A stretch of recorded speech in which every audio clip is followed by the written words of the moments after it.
ഗീതാ മാഹാത്മ്യം. ഗീതാശാസ്ത്രമിദം പുണ്യം യാ പഠേത് പ്രയത പുമാൻ വിഷ്ണോ പദമവാപ്നോതി ഭയശോകാദിവർജിതാം. ഗീതാധ്യാനശീലസ്യ പ്രാണായാമ പരസ്യ ച നൈവ സന്ധിഃ പാചാനി പൂർവജന്മകൃതാനി ച മലനിർമോചനം പുംസാം ജലസ്നാനം ദിനേ ദിനേ സകൃദ്ഗീതാ ഗീതം സ്നാനം സംസാരമലനാശനം. ഗീത സുഗീത കർത്തവ്യ കിം വനൈ ശാസ്ത്ര വിസ്തരൈ സ്വയം പത്മനാഭസ്യ മുഖപത്മാദി വിനിസൃത ഭാരതാമൃത സർവസ്വം വിഷ്ണോർവ്യക്താദിനിസ്മൃതം. ഗീതാ ഗംഗോദകം പീത്വാ പുനർജന്മന വിദ്യതേ സർവോപനിഷദോ ഗാവോ ദുഗ്ധാ ഗോപാലനന്ദന പാർത്ഥോ വത്സ സുധീർഭോക്ത ദുഗ്ധം ഗീതാമൃതം മഹത്. ഏകം ശാസ്ത്രം ദേവകീ പുത്ര ഗീതം ഏകോ ദേവോ ദേവകീ പുത്ര ഏവ ഏകോ മന്ത്രസ്തസ്യ നാമാനി യാനി കർമാപ്യേകം തസ്യ ദേവസ്യ ദേസേവ.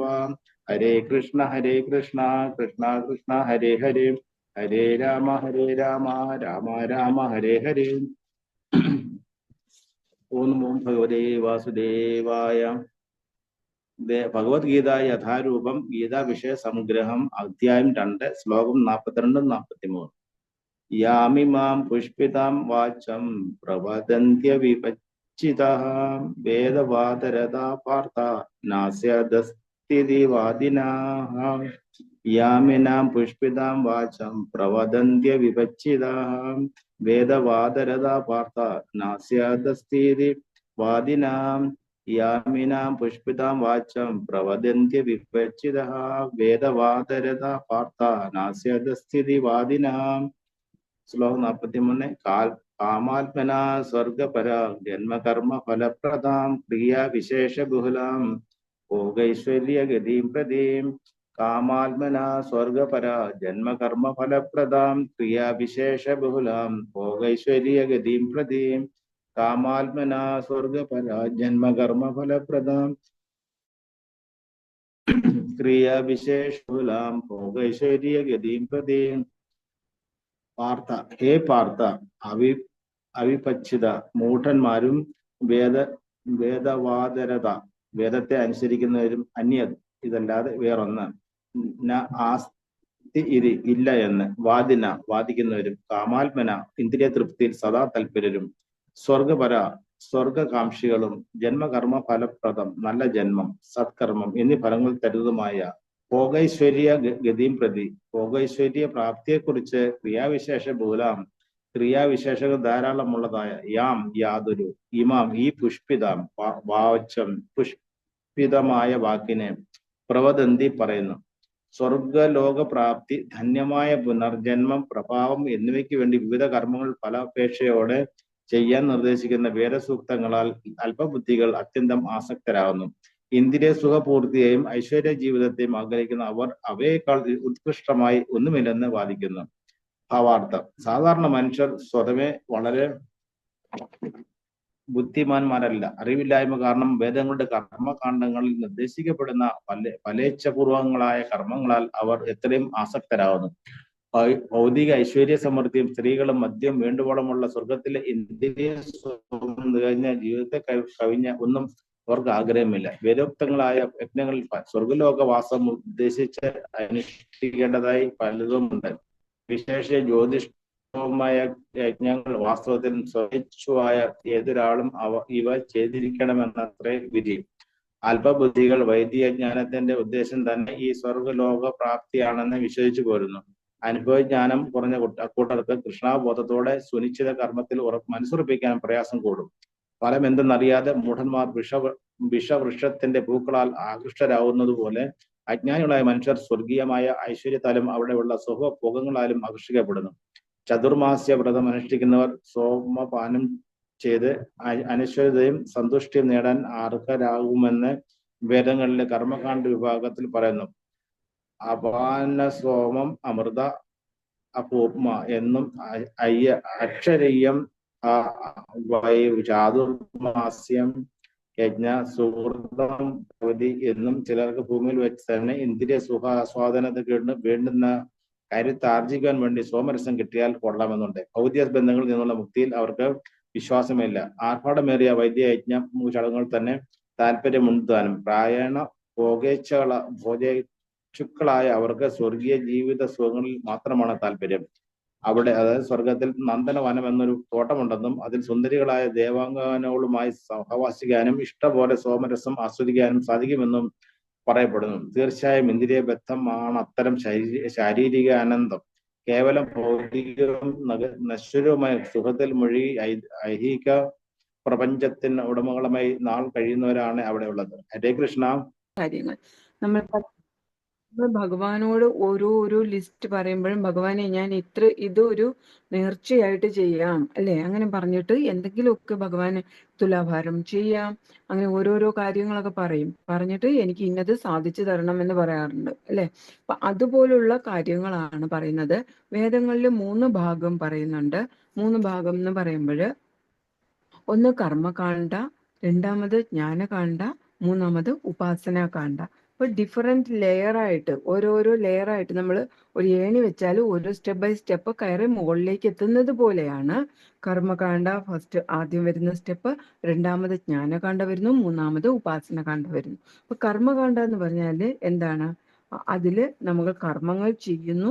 കർമ്മങ്ങൾ ചെയ്യുമ്പോൾ അത് ഭഗവാനോട് പ്രാർത്ഥിച്ചുകൊണ്ട് ഇതുപോലെ നമുക്ക് വേണ്ട ഫലേച്ഛാ കർമ്മങ്ങളായിരിക്കും. അത് എന്ത് ചെയ്താലും അത് ഭഗവാന് ചെയ്യുന്നുവെങ്കിൽ പോലും, അല്ലെങ്കിൽ വിവിധങ്ങളായ ദേവന്മാർക്ക് ചെയ്യുന്നുവെങ്കിൽ പോലും നമ്മൾ ഫലം ഇച്ഛിച്ചുകൊണ്ടാണ് ചെയ്യുന്നത്, നമ്മുടെ ആവശ്യങ്ങൾക്കും ആഗ്രഹ പൂർത്തീകരണത്തിന് വേണ്ടിയിട്ട്. അതേസമയം രണ്ടാമത്തത് ജ്ഞാനകാണ്ഡ, നമ്മൾ ജ്ഞാനം ആർജിക്കുന്നു. മൂന്നാമത് നമ്മൾ ഉപാസന കാണ്ഡ, അല്ലെങ്കിൽ തപശ്ചര്യകൾ ചെയ്യുന്നു. തപശ്ചര്യകൾ ചെയ്തുകൊണ്ട് ഭഗവാനിലേക്ക് അടുക്കാനായിട്ട്, ഭക്തിയോടുകൂടി അടുക്കാനായിട്ട് ശ്രമിക്കുന്നു. മെയിനായിട്ട് ഉപനിഷത്തുകളിലാണ് ഭക്തി സ്റ്റാർട്ട് ചെയ്യുന്നത് തന്നെ. അപ്പൊ ഇവിടെ പറഞ്ഞിരിക്കുന്നത് എന്താണ്? പുഷ്പിതാം വാചാം. വേദങ്ങളിൽ എന്തുണ്ട്? പുഷ്പിതാം വാചാം. ഇവിടെ പറഞ്ഞിരിക്കുന്ന പോയിസണസ് ട്രീസിൽ ഒരു വിഷമുള്ള പൂക്കള്, വിഷമുള്ള കായ്കള് ഒക്കെ കഴിച്ചു കഴിഞ്ഞാലുള്ള കാര്യം അതാണ് പറയുന്നത്. ഇതില് പറഞ്ഞിട്ടുണ്ടായിരുന്നു ഭാവാർത്ഥത്തില്, സ്വർഗത്തിലെ വിഷവൃക്ഷം, വിഷവൃക്ഷത്തിന്റെ പൂക്കളാൽ ആകൃഷ്ടരാവുന്നത് പോലെ. അപ്പൊ ഒരു മൂഢനായ ഒരു വ്യക്തിയാണെങ്കിൽ അത് വിഷമുള്ള വൃക്ഷമാണ്, അല്ലെങ്കിൽ അതിന്റെ കായ്ക്കും പൂക്കൾക്കും വിഷമുണ്ട് എന്ന് അറിയാതെ അജ്ഞാനികളായിട്ടുള്ളവർ അതിന്റെ ഭംഗി കണ്ടിട്ട് എന്ത് ചെയ്യും? അതിനെ എടുത്ത് കഴിക്കും. അപ്പൊ അതിന്റെ ഫലം എന്തായി തീരും എന്നറിയാമല്ലോ അല്ലെ. അതുപോലെയാണ് എന്നാണ് ഇവിടെ ഉപമയിൽ പറഞ്ഞിരിക്കുന്നത്. അതുപോലെ നമ്മൾ വേദങ്ങളിൽ പല കാര്യങ്ങൾ പറഞ്ഞിട്ടുണ്ട്. യജ്ഞങ്ങളോ ഹോമങ്ങളോ ഒക്കെ ചെയ്തു കഴിഞ്ഞാല് ഭാര്യ ഭർത്താവ് ഒന്നിച്ച് ജീവിക്കാനായിട്ടും കൂടുതൽ കാലം സുഖ ഐശ്വര്യത്തോടു കൂടി ജീവിക്കാൻ കഴിയും, അല്ലെങ്കിൽ കുഞ്ഞുങ്ങൾക്ക് ബുദ്ധി വരും, അങ്ങനെയൊക്കെയുള്ള പല തരത്തിലുള്ള ആകർഷകങ്ങളായിട്ടുള്ള കാര്യങ്ങൾ പറഞ്ഞിട്ട് ഇന്ന യജ്ഞം ചെയ്യൂ, അത് ചെയ്യൂ, ഹോമം ചെയ്യൂ എന്ന് പറയും. ഇവിടെ പറഞ്ഞിരിക്കുന്നത് ജ്യോതിഷ്ഠോമ യജ്ഞത്തെ കുറിച്ച് പറഞ്ഞിട്ടുണ്ട് അല്ലെ. അതിൽ ആനിമൽ സാക്രിഫൈസ് ചെയ്യുന്നു, ഏതെങ്കിലും ജീവജാലങ്ങളെയൊക്കെ ബലി കൊടുക്കുന്നു, പിന്നെ വസന്തകാലത്ത് ഇങ്ങനെ ചെയ്യുന്നു, അങ്ങനെയൊക്കെ ഓരോരോ അതിനൊരു സ്ഥലം കാലം ഒക്കെ ഉണ്ട്, അതിന് ചെയ്യാനുള്ള ക്രിയകളുണ്ട്. അപ്പോൾ അതുപോലെ നമ്മൾ ചെയ്യുന്നു. അതാണ് ഇവിടെ പറയുന്നത് ക്രിയാ വിശേഷ ബഹുലാം എന്ന 43-ാമത്തെ ശ്ലോകത്തിൽ പറഞ്ഞിരിക്കുന്നത്. ധാരാളം ക്രിയകൾ ചെയ്യും, അത് ബഹുലങ്ങളായ ക്രിയകളുണ്ട്. എന്തിനു വേണ്ടിയിട്ടാ ചെയ്യുന്നത്? ഭോഗ ഐശ്വര്യഗതിം പ്രതി, ഭോഗവും ഐശ്വര്യവും ലഭിക്കാൻ വേണ്ടിയിട്ടാണ് അതെല്ലാം ചെയ്യുന്നത്. അങ്ങനെയുള്ള ആളുകള് കാമ ആത്മാന, അവരുടെ ആത്മാവ് നിറയെ എന്താണ്? കാമം കൊണ്ടുള്ള ആത്മാവാണ് അവർക്കുള്ളത്. അല്ലാതെ വേറെ ഒരു തരത്തിലും അവർക്ക് ഉയർന്ന് ചിന്തിക്കാനേ കഴിയുന്നില്ല. ഇതിൽ പറഞ്ഞിരിക്കുന്നത് വളരെ ബേസിക് ആയിട്ടുള്ള ആളുകളെ കുറിച്ചാണ്, വൈഷ്ണവരെ കുറിച്ചൊന്നും അല്ല. അപ്പൊ അവർക്ക് ആകെ ചിന്തയുള്ളത് എന്താണ്? ഭോഗവും ഐശ്വര്യവും വേണം എന്നുള്ളതിനെ കുറിച്ച് മാത്രമാണ്. അതാണ് ഇവിടെ പറഞ്ഞിരിക്കുന്നത് വേദവാദരത. അവർ വേദങ്ങളിലെ വാദങ്ങൾ എന്താണോ അതേക്കുറിച്ച് മാത്രം ചിന്തിക്കുന്നവരാണ്, വേറെ ഒന്നിനെ കുറിച്ചും അവർക്ക് അറിയില്ല എന്നുള്ളതാണ് ഇവിടെ പറഞ്ഞിരിക്കുന്നത്.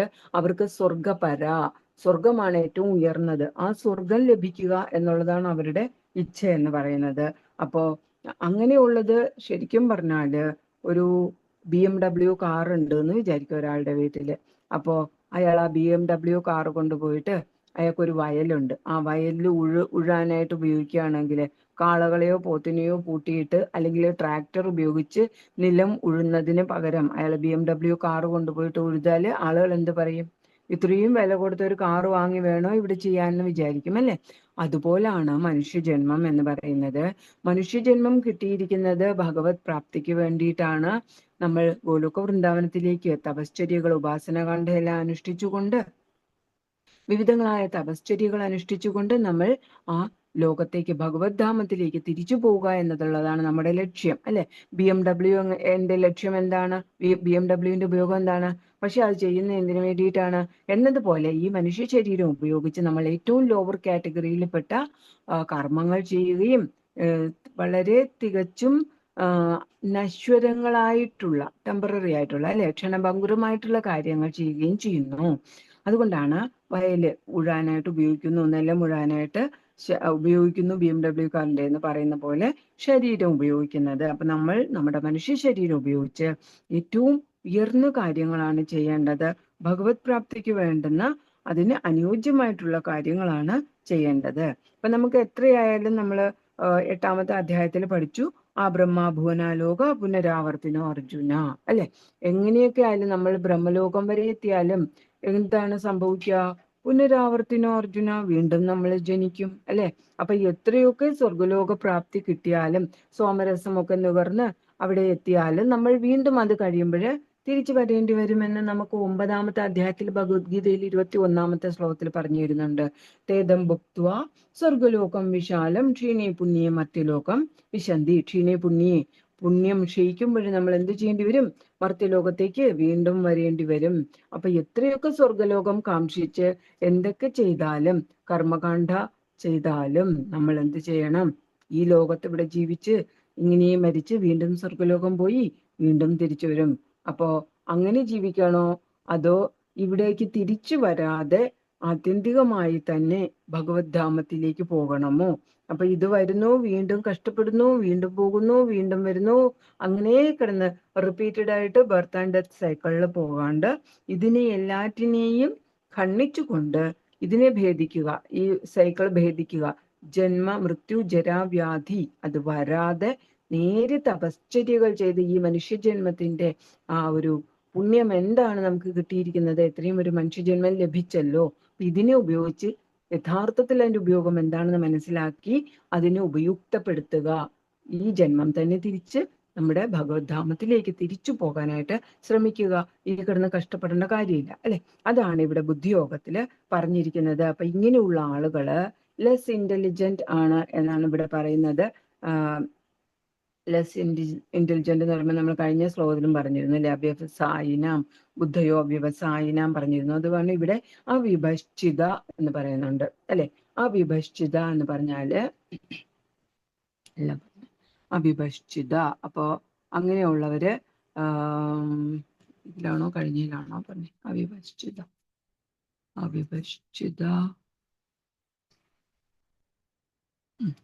എന്തായാലും അവിഭശ്ചിത മീൻസ് ലെസ് ഇന്റലിജന്റ്. അവര് ബുദ്ധി കുറഞ്ഞ ആളുകളാണ്, അല്പബുദ്ധികളാണ് എന്നാണ് പറഞ്ഞത്. എവിടെയോ വായിച്ചിരുന്നു ഞാൻ. അവിഭശ്ചിത മൂഢന്മാരാണ് ഉണ്ടല്ലോ. യാമ്യമാം പുഷ്പിതാം വാചം പ്രവദന്ത്യ വിഭശ്ചിത. അപ്പോ ആദ്യത്തെ ലൈനിൽ തന്നെ ഉണ്ട് അല്ലെ? പ്രവദന്ത്യ വിഭശ്ചിത, അവര് മൂഢന്മാരാണ് എന്നുള്ളതാണ് പറയുന്നത്. വേദവാദരതാണെന്ന് പറയുന്നു. വേദങ്ങളിൽ പറയുന്നത് അവരെ ആകർഷിക്കുന്നു. പക്ഷെ അങ്ങനെ ആകർഷണം പാടില്ല. എന്ത് ചെയ്യണം? ശാസ്ത്രങ്ങൾ ഭഗവത്ഗീതയിലും ഭാഗവതത്തിലും ഒക്കെ പറഞ്ഞിരിക്കുന്നത് പോലെ നമ്മുടെ അത് പഠിച്ച് നമ്മൾ യഥാർത്ഥ ശാസ്ത്രം പഠിച്ച് തിരിച്ച് ഭഗവത്ധാമത്തിലേക്ക് പോവുക. അതാണ് നമ്മുടെ ലക്ഷ്യം. Hare Krishna. Page 641 last paragraph. Shri പ്രഭുപാദർ പറഞ്ഞു, പക്ഷെ ഞാൻ മരിക്കുന്നെങ്കിൽ അത് വൃന്ദാവനത്തിൽ വെച്ചാകണമെന്നാണ് എൻ്റെ ആഗ്രഹം. ശ്രീല പ്രഭുപാദർ മരണത്തെക്കുറിച്ച് ചിന്തിക്കരുതെന്ന് തമാലകൃഷ്ണൻ മറുപടിയായി പറഞ്ഞു. അദ്ദേഹം പടിഞ്ഞാറൻ നാടുകളിലേക്ക് യാത്ര പോവുകയും അവിടുത്തെ ഭക്തന്മാരെ കാണുകയും ഇസ്കോൺ കൃഷിയിടങ്ങളിൽ ഉൽപ്പാദിപ്പിച്ച ആഹാര സാധനങ്ങൾ കൊണ്ടുണ്ടാക്കിയ പ്രസാദം ഭക്ഷിക്കുകയും ചെയ്താൽ അദ്ദേഹത്തിന് ആ ഭക്തി ഉൾക്കൊണ്ട് വിശപ്പും ശക്തിയും വീണ്ടെടുക്കുകയും ചെയ്യാം എന്ന് അദ്ദേഹം അഭിപ്രായപ്പെട്ടു. തമാലകൃഷ്ണൻ പ്രോത്സാഹിപ്പിച്ചു, അങ്ങ് അവിടെ എത്തുമ്പോൾ കൃഷ്ണാവബോധ പ്രചരണത്തിനായി ജീവിതം അർപ്പിക്കുകയും അങ്ങയ്ക്ക് സഹായകം ഏകുകയും ചെയ്യുന്ന വളരെയധികം ഭക്തന്മാരുടെ സാന്നിധ്യം അങ്ങയ്ക്ക് ഉണർവേകുന്നതായിരിക്കും. അങ്ങയ്ക്ക് അധികമൊന്നും സംസാരിക്കേണ്ടതായും വരില്ല. അങ്ങയുടെ സാന്നിധ്യമാണ് പ്രധാനം. അങ്ങ് ഭക്തന്മാരെ കണ്ടുകൊണ്ടിരിക്കുന്നതും അവർ അങ്ങയെ കണ്ടുകൊണ്ടിരിക്കുന്നതും അപ്പോൾ ആ നിലയിൽ അത് ആയാസകരമായിരിക്കുകയേ ഇല്ല. ഇപ്പോൾ ആഗസ്റ്റിൽ ലണ്ടനിലെ കാലാവസ്ഥ നല്ലതാണ്. ഇത് വളരെ നല്ല സമയമാണ്. പ്രഭുപാദർ ഉപേന്ദ്രന് നേരെ തിരിഞ്ഞു പറഞ്ഞു. അദ്ദേഹത്തിന്റെ വാക്കുകൾ ഞാൻ സ്വയം മറ്റൊരാളായി എന്ന തോന്നൽ ഉളവാക്കുന്നു. അത് കേട്ടിട്ട് ഞാൻ ഉത്സാഹഭരിതനാകുന്നു. തമാലകൃഷ്ണൻ വീണ്ടും പറഞ്ഞു, ശ്രീല പ്രഭുപാദ്, പടിഞ്ഞാറൻ നാടുകളിലേക്ക് പോകുന്നത് വഴി അങ്ങ് രോഗവിമുക്തനാകും എന്ന് എനിക്ക് ഉറപ്പാണ്. കൃഷ്ണൻ നിങ്ങളുടെ വാക്കുകളെ സഫലമാക്കട്ടെ, ശ്രീല പ്രഭുപാദർ പറഞ്ഞു. 1977 ജൂലൈ മാസം ഹിന്ദു ഭക്തജനങ്ങൾക്ക് ഒരു സവിശേഷ കാലത്തിന്റെ തുടക്കമായിരുന്നു. വൃന്ദാവനത്തിലെ ജനങ്ങൾ വിശുദ്ധ ഗ്രന്ഥങ്ങൾ വായിക്കുന്നതിനും പുണ്യസ്ഥലങ്ങൾ സന്ദർശിക്കുന്നതിനും കൂടുതൽ സമയം ചെലവഴിച്ചു. അങ്ങനെ ജൂലൈ മാസാന്ത്യത്തിൽ വൃക്ഷങ്ങളും കുറ്റിച്ചെടികളും പച്ചിലകൾ അണിഞ്ഞ് പുതുജീവൻ പൂണ്ടു നിൽക്കവേ തീർത്ഥാടകർ കൂട്ടം കൂട്ടമായി വൃന്ദാവനത്തിലേക്കും കൃഷ്ണ ബലരാമ ക്ഷേത്രത്തിലേക്കും വന്നു തുടങ്ങി. മഴയും ചെളികട്ടലും ഉണ്ടെങ്കിൽ കൂടി അധികം ആളുകളും കഠിനമായ ചൂടിൽ നിന്ന് ആശ്വാസം ലഭിച്ചതിനാലും രാധാകൃഷ്ണന്മാരുടെ ഊഞ്ഞാൽ ഉത്സവമായ ജൂലൻ യാത്ര അടുത്തു വരുന്നത് പ്രതീക്ഷിച്ചും വളരെ ആഹ്ലാദഭരിതരായിരുന്നു. ജൂലൻ യാത്ര വൃന്ദാവനത്തിലെ ഏറ്റവും വലിയ ഉത്സവമാണ്. അത് ഈ വർഷം ആഗസ്റ്റ് മധ്യത്തിലാണ് ആഘോഷിക്കപ്പെടുന്നത്. തദ്ദേശീയ ദിനപത്രങ്ങൾ പ്രഭുപാദരുടെ രോഗവിവരങ്ങൾ പ്രസിദ്ധീകരിച്ചു കൊണ്ടിരുന്നു. അതിനാൽ വൃന്ദാവനത്തിലൊട്ടാകെയും സമീപ ഗ്രാമങ്ങളിലും അദ്ദേഹത്തിന്റെ സുഖപ്രാപ്തിയിൽ സജീവ താല്പര്യം പ്രകടമായിരുന്നു. അങ്ങനെ ഉത്സവകാലമായതിനാലും ശ്രീല പ്രഭുപാദരെ സംബന്ധിച്ച ഉത്കണ്ഠയാലും ധാരാളം ആളുകൾ കൃഷ്ണബലരാമ ക്ഷേത്രത്തിലേക്ക് വന്നുകൊണ്ടിരുന്നു. രാവിലെ 9 മണിയോടടുത്ത സമയത്ത് വരുന്നവർക്ക് ശ്രീല പ്രഭുപാദർ ക്ഷേത്രത്തിൽ ദർശനം നടത്താൻ പോകുമ്പോൾ അദ്ദേഹത്തെ കാണാനും കഴിയും. അപ്പോഴും ശ്രീല പ്രഭുപാദർക്ക് വേണ്ടത്ര വിശപ്പുണ്ടായിരുന്നില്ല. കഴിഞ്ഞ 6 ആഴ്ചകളായി അദ്ദേഹം മിക്കവാറും ഭക്ഷണമൊന്നും കഴിച്ചിരുന്നില്ല. ഉറങ്ങുന്നതിലും സന്ദേശങ്ങൾ സ്വീകരിക്കുന്നതിലും എഴുന്നേറ്റിരുന്ന് വിവർത്തന ജോലി നടത്തുന്നതിലും അദ്ദേഹം മുമ്പ് ചെയ്തിരുന്നത് പോലെ ഇപ്പോൾ സമയനിഷ്ഠ പാലിക്കാതെയായി. താനൊരു പ്രതിസന്ധി ദശയിലാണെന്ന ബോധത്താൽ അദ്ദേഹം ഇസ്കോൺ കേന്ദ്രങ്ങളിലെല്ലാമുള്ള ഭക്തന്മാർക്ക് ഒരു ലഘുവായ പ്രാർത്ഥന നടത്തിക്കൊള്ളാൻ അനുമതി നൽകി. പ്രിയപ്പെട്ട ശ്രീകൃഷ്ണ ഭഗവാനെ, അങ്ങ് ആഗ്രഹിക്കുന്നുവെങ്കിൽ ദയവായി ശ്രീല പ്രഭുപാദരുടെ രോഗം മാറ്റിയാലും. അദ്ദേഹം എല്ലാ ദിവസവും രാവിലെ അർച്ചനാമൂർത്തികളുടെ മുമ്പാകെ പോകും. തന്റെ ഇരുണ്ട കണ്ണട ധരിച്ച് കൈകൾ കൂപ്പിക്കൊണ്ട് പ്രാർത്ഥനാഭാവത്തോടെ അദ്ദേഹം ഒരു കസേരയിൽ നിവർന്നിരിക്കുകയും 2 ഭക്തന്മാർ മുമ്പിലും പിമ്പിലുമായി നിന്ന് അതെടുത്ത് അദ്ദേഹത്തെ സശ്രദ്ധം വഹിച്ചുകൊണ്ടു പോവുകയും ചെയ്യും. അവർ അദ്ദേഹത്തെ ആദ്യം ഗൗരനിതായിയുടെ മുമ്പിലും പിന്നെ കൃഷ്ണബലരാമന്മാരുടെ മുമ്പിലും പിന്നെ രാധാ ശ്യാമസുന്ദരന്മാരുടെ മുമ്പിലും കൊണ്ടുചെല്ലും. പിന്നീട് അവർ അദ്ദേഹത്തെ അങ്കണമധ്യത്തിലുള്ള തമാല വൃക്ഷത്തിന്റെ ചുവട്ടിലേക്ക് വഹിച്ചുകൊണ്ടുപോകും. വെള്ളയും കറുപ്പും നിറത്തിൽ കളങ്ങളോടുകൂടിയ മാർബിൾ തറയിൽ അദ്ദേഹത്തെ ഉപവിഷ്ടനാക്കും. ശ്രീല പ്രഭുപാദർ അർച്ചനാമൂർത്തികൾക്ക് അഭിമുഖമായി ഇരിക്കുകയും ഭക്തന്മാർ അദ്ദേഹത്തിന് ചുറ്റും ഇരുന്നു കൊണ്ട് കീർത്തനങ്ങൾ ആരംഭിക്കുകയും ചെയ്യും. ഒരു ദിവസം കീർത്തനം തുടങ്ങിക്കഴിയുമ്പോൾ 2 ഗുരുകുല വിദ്യാർത്ഥികൾ എഴുന്നേറ്റ് വന്ന് അദ്ദേഹത്തിന്റെ മുൻപിൽ നിന്ന് കൈകൾ ഉയർത്തിപ്പിടിച്ച് അവരുടെ ഉത്തരീയങ്ങൾ അങ്ങോട്ടും ഇങ്ങോട്ടും ഉലയുമാറ് നൃത്തം ചെയ്തു. പ്രഭുപാദർ സാധാരണയായി സംസാരിക്കുകയോ പുഞ്ചിരിക്കുക പോലുമോ ചെയ്യാറില്ല. എന്നാൽ ഏതാനും മിനിറ്റുകൾക്ക് ശേഷം അദ്ദേഹം തന്റെ പൂമാലകൾ ഒരു ഭക്തന്റെ കയ്യിൽ കൊടുക്കുകയും അദ്ദേഹം അത് ആ നൃത്തം ചെയ്യുന്ന ബാലന്മാരുടെ കഴുത്തിൽ അണിയിക്കുകയും ചെയ്തു. ഉടനെ തന്നെ മറ്റു 2 കുട്ടികൾ മുന്നോട്ട് വരികയും ആദ്യത്തെ കുട്ടികൾ തങ്ങൾക്ക് പ്രഭുപാദരിൽ നിന്ന് ലഭിച്ച മാലകൾ ഊരി അവരെ അണിയിച്ച ശേഷം സ്വസ്ഥാനങ്ങളിൽ പോയിരിക്കുകയും ചെയ്തു. ആ നൃത്തവും പാട്ടും അരമണിക്കൂർ സമയം നീണ്ടുനിന്നു. ക്ഷേത്രത്തിൽ വന്നിട്ടുള്ള അതിഥികൾ അവിടെ കൂട്ടം കൂടുകയും അവരിൽ പലരും ചിത്രത്തുന്നലുള്ള ഒരു സിൽക്ക് കുഷ്യനിൽ വിശ്രമിക്കുന്ന അദ്ദേഹത്തിന്റെ പാദങ്ങളിൽ ദക്ഷിണ അർപ്പിക്കുകയും ചെയ്തു. ശ്രീല പ്രഭുപാദർക്ക് പാശ്ചാത്യ ദേശത്തേക്ക് പോകുവാനുള്ള ആഗ്രഹം ശക്തി പ്രാപിക്കുകയായിരുന്നു. അദ്ദേഹം പറഞ്ഞു, എനിക്ക് സ്വല്പം കൂടി പ്രവർത്തിക്കാൻ കഴിഞ്ഞാൽ നമ്മുടെ സമിതി വളരെ ശക്തമാകും. ഞാൻ സ്ഥാപിച്ചത് ഇനിയും കൂടുതൽ ശക്തമായി കാണാൻ ഞാൻ ആഗ്രഹിക്കുന്നു. എന്നാൽ പ്രഭുപാദരുടെ യാത്രയെക്കുറിച്ചുള്ള പരാമർശം ഉണ്ടായതോടൊപ്പം തന്നെ അദ്ദേഹത്തിന്റെ ക്ഷീണം വർദ്ധിക്കുകയും ചെയ്തു. അദ്ദേഹം സംസാരം കുറച്ചു.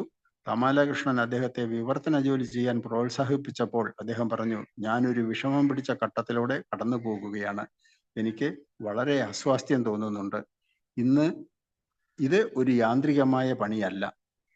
ജൂലന യാത്രയിലെ തീർത്ഥാടകർ ഭൂരിഭാഗവും ഗ്രാമീണരായിരുന്നു. അവരിൽ ഒട്ടധികം പേർ രാജസ്ഥാനിൽ നിന്നും വന്നവരായിരുന്നു. സ്ത്രീകളും പുരുഷന്മാരും കടും നിറത്തിലുള്ള വസ്ത്രങ്ങളാണ് ധരിച്ചിരുന്നത്. സ്ത്രീകൾ കട്ടികൂടിയ വെള്ളി വളകളും സ്വർണ വളകളും മാലകളും മറ്റും ധരിച്ചിരുന്നു. അവർ നഗ്നപാതരായി റോഡിലൂടെ നടക്കവേ അവ കിലുങ്ങിക്കൊണ്ടിരുന്നു. പരിവ്രാജകരായ സന്യാസിമാരുടെ എണ്ണവും വർദ്ധിച്ചു. ഭസ്മമോ കളിമണ്ണോ പൂശിയതും തിളങ്ങുന്ന തിലകങ്ങളോടുകൂടിയതുമായ ശരീരമുള്ള ആക്കൂട്ടരെ ഇവിടെയും കാണാമെന്നായി. യമുനയിൽ പലയിടത്തും വെള്ളപ്പൊക്കമുണ്ടാവുകയും കുളിക്കുകയോ നീന്തുകയോ ചെയ്യാൻ കഴിയാത്ത വിധം ഒഴുക്കിന്റെ ശക്തി വർദ്ധിക്കുകയും ചെയ്തു. ഉത്തരേന്ത്യയിൽ ആകെയുള്ളതിൽ ഏറ്റവും ജനപ്രീതി ആർജിച്ച ക്ഷേത്രങ്ങളിൽ ഒന്നായ കൃഷ്ണബലരാമ ക്ഷേത്രത്തിലേക്ക് ആയിരക്കണക്കിന് സന്ദർശകർ വന്നുകൊണ്ടിരുന്നു. ക്ഷേത്രവാസികളായ ഭക്തർക്ക് വൈകിട്ടത്തെ ദീപാരാധനയിൽ പങ്കുചേരാൻ കഴിയാതെ അങ്കണത്തിന്റെ പിന്നറ്റത്ത് തിങ്ങിത്തിരക്കുന്ന ആൾക്കൂട്ടത്തിന്റെ ബാഹ്യമേഖലകളിൽ നിൽക്കാനേ കഴിഞ്ഞിരുന്നുള്ളൂ. കൃഷ്ണബലരാമ ക്ഷേത്രത്തിലെ വൈകിട്ടത്തെ ആരതി അത്രമാത്രം ആൾത്തിരക്കേറിയതായിരുന്നു. ഗുരുകുലത്തിലെ കുട്ടികളിൽ കുറെ പേർ ഹിന്ദിയിലുള്ള ഭഗവത് സന്നിധിയിലേക്ക് മാസികയുമായി അതിഥികളെ അഭിവാദ്യം ചെയ്തിരുന്നു. ഓരോ കുട്ടിയും രാത്രി തോറും 200-300 മാസികകൾ വീതം വിറ്റഴിച്ചു. ശ്രീല പ്രഭുപാദർ ഇത് കേൾക്കുമ്പോൾ അത്യധികം സന്തുഷ്ടനാകും. ശ്രീല പ്രഭുപാദരുടെ പാസ്പോർട്ട് കിട്ടിയെന്നും US-ലേക്കുള്ള ഗ്രീൻ കാർഡ് ലഭിക്കുന്നതിൽ കൽക്കട്ടയിലെ അമേരിക്കൻ കൗൺസുലേറ്റ് സഹായിക്കുമെന്നും കാണിച്ചുകൊണ്ടുള്ള ഒരു സന്ദേശം കൽക്കട്ടയിലുള്ള അഭിരാമനിൽ നിന്ന് ലഭിച്ചു.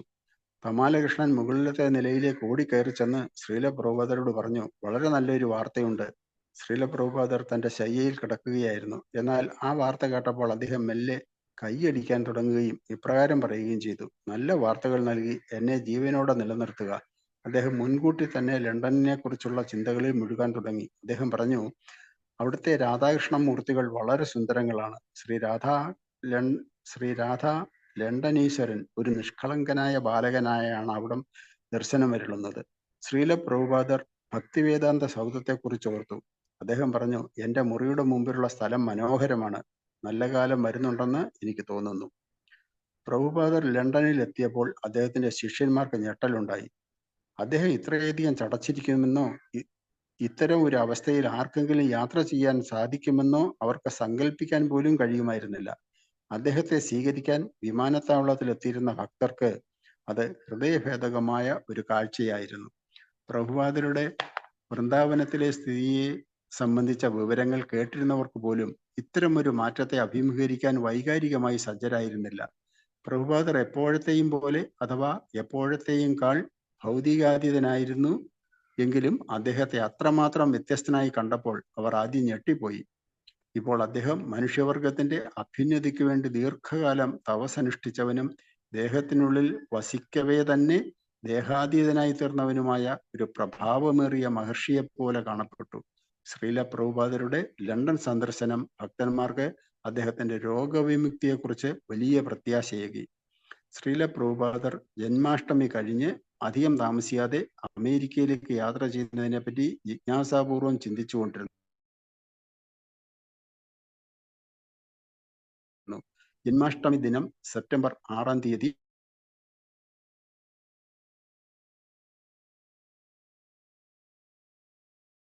ജീവിച്ചിരിക്കാൻ എനിക്ക് ആഗ്രഹമുണ്ട് എന്ന് അദ്ദേഹം പറഞ്ഞു. ഭക്തന്മാരോടൊത്ത് താമസിച്ച് അവർക്ക് പ്രോത്സാഹനം നൽകിയിട്ടാണോ അങ്ങ് ഇത് ചെയ്യാൻ ഉദ്ദേശിക്കുന്നത്, അതോ അതിനായി എന്തെങ്കിലും ഒരു നിശ്ചിത പരിപാടി ഉണ്ടോ? കമാലകൃഷ്ണൻ ചോദിച്ചു. ശ്രീല പ്രഭുപാദർ മറുപടി പറഞ്ഞു, ഒരു നിശ്ചിത പരിപാടി ഉണ്ട്. വർണ്ണാശ്രമ സമ്പ്രദായം നടപ്പാക്കാൻ ഞാൻ ആഗ്രഹിക്കുന്നു. നമ്മുടെ പെൻസിൽവേനിയ കൃഷിയിടത്തിൽ ജീവിതത്തിലെ ഏറ്റവും വലിയ പ്രശ്നം പരിഹരിക്കപ്പെട്ടിരിക്കുന്നു, ആഹാരം. ഇസ്കോൺ കൃഷിയിടങ്ങളിലെ ജനസമൂഹങ്ങൾക്കിടയ്ക്ക് വൈദിക വ്യവസ്ഥ സുസ്ഥാപിതമാക്കുന്നത് തന്റെ ജീവിത ദൗത്യത്തിന്റെ സുപ്രധാന്യവും പൂർത്തീകരിക്കപ്പെട്ടതുമായ ഒരു ഭാഗമായി അദ്ദേഹം കണക്കാക്കി. എന്നാൽ പ്രഭുപാദർ ലണ്ടനിലെത്തി 2 ആഴ്ച കഴിഞ്ഞപ്പോൾ അദ്ദേഹത്തിന്റെ ജന്മദിനാഘോഷം നടന്നതിന്റെ അടുത്ത ദിവസം ആരോഗ്യസ്ഥിതി വളരെ മോശമായി. അദ്ദേഹം ഇംഗ്ലണ്ടിൽ വന്നതിന് ആദ്യത്തെ പ്രതിസന്ധിയായിരുന്നു അത്. അതോടെ അദ്ദേഹത്തിന്റെ പരിപാടികൾ പെട്ടെന്ന് മാറ്റി. അദ്ദേഹം നേരത്തെ പ്ലാൻ ചെയ്തിരുന്നത് പോലെ അമേരിക്കയിലേക്ക് പോകുന്നതിന് പകരം തന്നെ ഇന്ത്യയിലേക്ക് തിരികെ പോകണമെന്ന് ആവശ്യപ്പെട്ടു. അദ്ദേഹം ബോംബെയെ പറ്റി പറഞ്ഞു. ഞാൻ ഏതാനും ദിവസങ്ങൾ കൂടി ജീവിക്കുന്നെങ്കിൽ ബോംബെ ക്ഷേത്രത്തിന്റെ ഉദ്ഘാടനം കണ്ടുകൊള്ളട്ടെ. നമുക്ക് ഇവിടെ കാത്തിരുന്ന ശേഷം ബോംബെയിലേക്ക് പറക്കാം. ഞാൻ അതിനുവേണ്ടി വളരെ കഠിനമായി പ്രയത്നിച്ചിട്ടുണ്ട്. അതിന്റെ ഉദ്ഘാടനം കണ്ടിട്ട്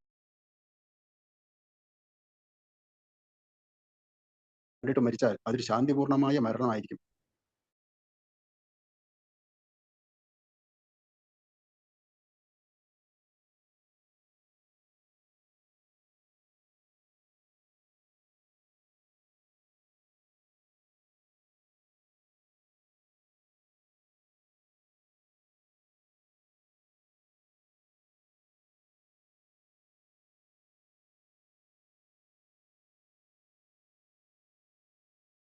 ഹരേ കൃഷ്ണ. ഹരേ കൃഷ്ണ. നിർത്തണോ തുടരണോ? ഹരേ കൃഷ്ണ. നടക്കട്ടെ പ്രഭു, കണ്ടിന്യൂ. ഹരേ കൃഷ്ണ. തമാലകൃഷ്ണൻ ചോദിച്ചു, പക്ഷെ ശ്രീല പ്രഭുപാദ, ഇവിടെയുള്ള ഭക്തന്മാരൊക്കെ എന്തു ചെയ്യും? അവർ അങ്ങയെ എത്രയും ആത്മാർത്ഥതയോടെ സേവിച്ചു വരികയുമായിരുന്നല്ലോ. അങ്ങ് ഇവിടെ ഇല്ലാതെ അവർക്ക് എങ്ങനെ ഈ ക്ഷേത്രം തുറക്കാൻ സാധിക്കും? ഞാൻ വിവക്ഷിക്കുന്നത്, ഈ ഭക്തന്മാരെല്ലാം അങ്ങ് വൃന്ദാവനത്തിലേക്ക് പോകുന്നു എന്ന് അറിയുമ്പോൾ അങ്ങോട്ട് വരാൻ ഒരുമ്പെടും. അവർ ഇവിടെ കഴിയാൻ ഇഷ്ടപ്പെടുകയില്ല. അപ്പോൾ അവരെല്ലാം തങ്ങളുടെ ജോലികൾ വെടിഞ്ഞ് വൃന്ദാവനത്തിലേക്ക് വരാൻ ആഗ്രഹിക്കും. ശ്രീല പ്രഭുപാദർ പ്രതിവചിച്ചു. ശരിയെങ്കിൽ അവർ വന്നുകൊള്ളട്ടെ, എനിക്ക് എതിർപ്പൊന്നുമില്ല. 1000 ഭക്തന്മാർ പ്രഭുപാദരോടൊപ്പം കഴിയാൻ വേണ്ടി വന്നു ചേരുന്നു എന്ന് വന്നാൽ അത് ലോകത്തൊട്ടാകെയും ഇസ്കോണിന്റെ പ്രവർത്തനത്തെ ആകെ മന്ദീഭവിപ്പിക്കുമെന്ന് തമാലകൃഷ്ണൻ പറഞ്ഞു. തനിക്കതിൽ എതിർപ്പില്ലെന്ന് പ്രഭുപാദർ വീണ്ടും പറഞ്ഞു. GBC അംഗങ്ങൾ വരേണ്ടത് അനിവാര്യമാണോ എന്ന് തമാലകൃഷ്ണൻ ചോദിക്കുകയും വരണമെന്ന് പ്രഭുപാദർ മറുപടി പറയുകയും ചെയ്തു.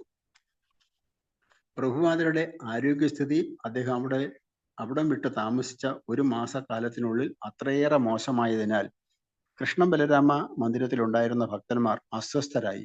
അദ്ദേഹത്തിന്റെ മുറിയിൽ ഒരു വലിയ കട്ടിൽ കൂടി കൊണ്ടുവന്ന് ഇട്ടതൊഴിച്ചാൽ അത് അദ്ദേഹം വിട്ടുപോയപ്പോഴത്തെ പോലെ തന്നെ ഇരുന്നു.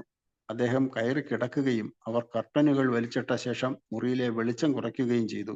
5 മിനിറ്റോളം അദ്ദേഹം കണ്ണുകൾ അടച്ച് അനങ്ങാതെ കിടന്നു. തമാലകൃഷ്ണൻ പറഞ്ഞു, അങ്ങ് ഇപ്പോൾ സ്വന്തം വീട്ടിലെത്തിയിരിക്കുന്നു. അപ്പോഴും ശ്രീല പ്രഭുപാദർ അനങ്ങാതെ ശാന്തനായി കിടക്കുന്നതേ ഉള്ളൂ. പിന്നെ അദ്ദേഹം തന്റെ കൈകൾ മെല്ലെ നെഞ്ചിലേക്ക് കൊണ്ടുവന്ന് ചേർത്ത് പിടിച്ചുകൊണ്ട് പറഞ്ഞു, നന്ദി. അദ്ദേഹം സ്വസ്ഥനായതുപോലെ തോന്നി. തമാലകൃഷ്ണൻ പറഞ്ഞു, അങ്ങ് ഇപ്പോൾ കൃഷ്ണബലരാമന്മാരുടെ സംരക്ഷണത്തിലാണ്. ശ്രീല പ്രഭുപാദർ പുഞ്ചിരിച്ചുകൊണ്ട് മെല്ലെ ഒന്ന് തലയാട്ടി. അതെ, കൃഷ്ണ ത്വദീയ പദ പങ്കജ പജ്ഞരാന്തം എന്നിങ്ങനെ രാജാവായ കുലശേഖരന്റെ പ്രാർത്ഥന ശ്ലോകത്തെ അനുസ്മരിപ്പിച്ചുകൊണ്ട് പറഞ്ഞു, പ്രിയപ്പെട്ട കൃഷ്ണ, എൻ്റെ മാനസഹംസം അങ്ങയുടെ പദപങ്കജ നാളത്താൽ വലയിതമാകത്തക്ക വിധം പെട്ടെന്ന് ഇവിടം വിടാൻ എന്നെ അനുഗ്രഹിക്കുക. അല്ലാത്ത പക്ഷം എൻ്റെ അന്ത്യശ്വാസ വേളയിൽ എനിക്ക് എങ്ങനെയാണ് അങ്ങയെ സ്മരിക്കാൻ സാധിക്കുക?